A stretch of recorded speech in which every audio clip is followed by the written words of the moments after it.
बंदचे कैलास वाणींनी देऊळ बंदचे 11 भाग डिक्लेअर केलेले आहेत ऑलरेडी. 11 भाग.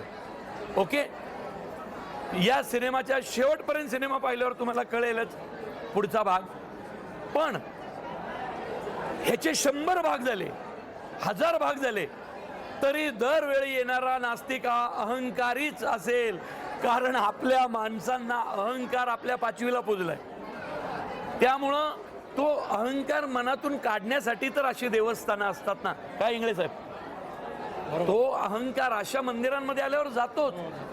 आणि हा अहंकार आहे का नाही ते तुम्ही ठरवा. पण आता परीक्षा देवाची परीक्षा फक्त या देशात किंवा या जगात फक्त शेतकरी घेऊ शकतो.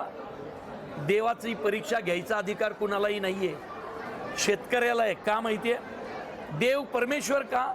तर त्यांनी माणसाची निर्मिती केली, बरोबर की नाही? माणसासारखं क्रिएशन देवानी बनवलं म्हणून तो देवत्व आहे त्याला. आणि देवानी बनवलेला माणसाचं पोट भरण्याचं दायित्व शेतकऱ्यांनी उचललं म्हणून शेतकरी हा प्रतिपरमेश्वर आहे.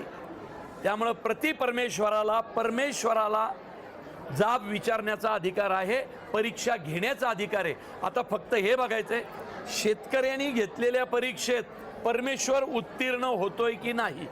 स्वामी ओम.